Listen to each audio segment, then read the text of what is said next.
Vamos dar prosseguimento à nossa disciplina Psicopatologia 1, Transtornos Mentais e de Comportamento.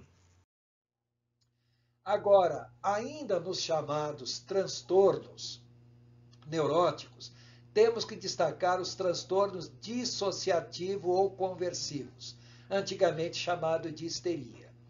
A palavra hister, em grego, quer dizer útero, porque antigamente as pessoas achavam que só padecia de histeria mulheres, porque eram dotadas de útero, que homens não tinham histeria. Hoje nós sabemos que, embora não seja muito comum em homens, a histeria também atinge pessoas do sexo masculino. Só que a palavra histeria não corresponde, porque homem não tem útero. Então, o termo mais empregado hoje é transtornos dissociativos ou transtornos conversivos. Dissociativos quando a pessoa ela tem um desligamento de um monte de coisa. E conversivos quando ela começa a imitar outras pessoas com as quais convive. Tá? Então, nós temos desse tipo de transtorno perda parcial ou total das funções normais de integração das lembranças, consciência, identidade e sensações imediatas, e também do controle dos movimentos corporais. A pessoa simplesmente vai perdendo o controle de si mesmo e muitas vezes pode apresentar uma captatonia, ou seja, fica imobilizada em algumas áreas do corpo sem uma explicação clara para isso. Podem evoluir para uma condição crônica, como paralisias, perdas de movimentos, anestesias, que não é perda de movimento, mas é perda de sensações, tanto parciais como totais. Normalmente, essas pessoas são portadoras de personalidade histriônica, um assunto que nós abordaremos quando formos tratar de transtorno de personalidade. O que é uma pessoa com personalidade histriônica? São pessoas exageradas, alta teatralidade, altamente sugestionáveis e carentes de atenção. Os principais sintomas de transtornos dissociativos, os sintomas da histeria: instabilidade ou falta de controle emocional, transtornos psicossomáticos diversos, como paralisias parciais ou totais, anestesias parciais ou totais, cegueiras, surdez, mudez, vômitos, soluços, gagueira e assim por diante. Comportamentos bizarros, como comportamentos obsessivos, repetitivos, tiques nervosos, contorcionismos, alterações de voz e assim por diante. E alto poder de sugestão, contágio emocional. São comuns casos de histeria coletiva quando a pessoa está no ambiente onde alguma coisa acontece e todos começam a imitar o comportamento dos demais. Temos entre as chamadas histerias ou transtornos dissociativos e conversivos, temos o transtorno dissociativo de movimentos, que é a perda da capacidade de mover uma parte ou totalidade de um membro ou vários membros do corpo. O chamado estupor dissociativo, que é a diminuição ou ausência dos movimentos voluntários e de reatividade normal a estímulos externos como luz, ruído, tato e assim por diante. E as chamadas convulsões dissociativas. Os movimentos podem se assemelhar a uma crise epilética, mas a pessoa não perde a consciência. Só que muitas vezes a pessoa é diagnosticada erroneamente como sendo epilética, enfermidade, ou como tendo um transtorno de personalidade epilética. Também é um diagnóstico errado, mas é muito comum. Estados de transe e possessão, a pessoa se sente em estado transcendente, transe, ou possuída por alguma entidade maligna, possuída por mortos ou animais, e passa a ter comportamento condizente com o que ela crê a respeito de ser o seu ser possuidor. E o transtorno de personalidade múltipla. A pessoa pode apresentar duas ou mais personalidades distintas, sendo que somente uma se manifesta de cada vez. Cada personalidade é completa, isto é, possui suas próprias memórias, comportamentos e preferências, e pode variar radicalmente da personalidade da pessoa antes da crise dissociativa. Ou seja, a pessoa tem hora que dá a impressão que é alguém, dali a pouquinho dá a impressão que é outra pessoa e outra pessoa. Quer dizer, pode ter múltiplas personalidades e ser totalmente diferente daquilo que a pessoa de fato é. Temos ainda entre os transtornos neuróticos o chamado transtorno obsessivo-compulsivo, mais conhecido por TOC.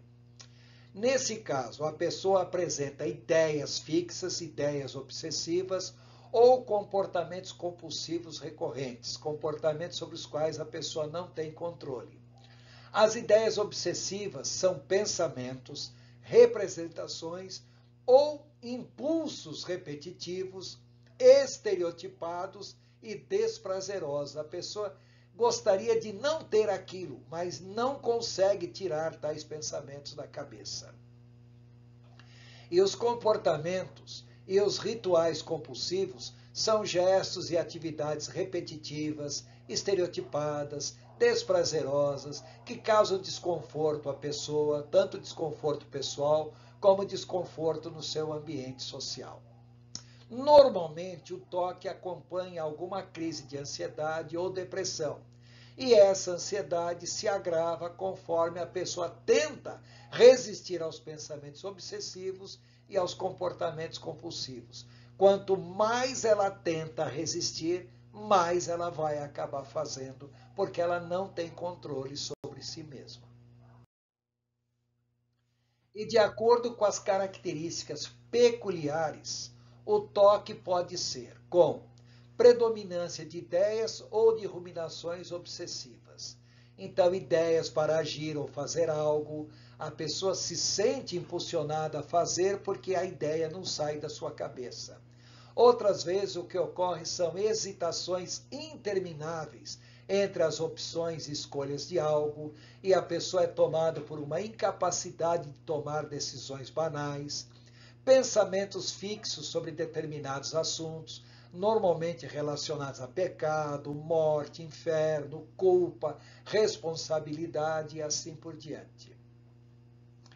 E ainda tem o TOC com predominância de comportamentos compulsivos, no caso, rituais obsessivos, como atos compulsivos de limpeza, lavar as mãos repetidamente, tomar banhos seguidos, não tocar em objetos, verificações repetidas para evitar a ocorrência de uma situação perigosa, como trancar portas, verificar saídas de gás, desligar energia elétrica, desejo excessivo de ordem, então organizar armários, organizar objetos, excesso de limpeza. E uma característica do TOC é fazer todas as coisas sempre do mesmo jeito. A pessoa apresenta um ritualismo do qual não consegue escapar. E ainda tem os transtornos mistos de pensamentos obsessivos e comportamentos compulsivos. Na maioria das vezes, a pessoa apresenta ambas as situações com leve predominância ou de uma ou de outra. Então, ora são os pensamentos obsessivos que predominam, ora são os comportamentos compulsivos. Um outro tipo de transtorno neurótico é a síndrome de despersonalização e desrealização. A pessoa sente ou pensa que não está mais produzindo seus pensamentos. Ocorre em meio a uma crise depressiva qualquer, em meio a um transtorno fóbico, transtorno obsessivo-compulsivo ou, o que é pior, em meio a uma crise esquizofrênica. Após fadiga mental, privação sensorial, intoxicação alucinógena ou fenômenos hipnóticos. E também nas chamadas experiências de quase morte, que nós comentaremos em outro momento. Os sintomas mais comuns de despersonalização e desrealização são: a pessoa acha que seus pensamentos, imaginação, lembranças, movimentos e comportamentos são irreais, remotos e automatizados. Acha seu corpo sem vida e distanciado do ambiente. Acha-se muitas vezes distante e sem vida mesmo, apática, e perde as suas emoções e a sua capacidade de manifestar sentimentos.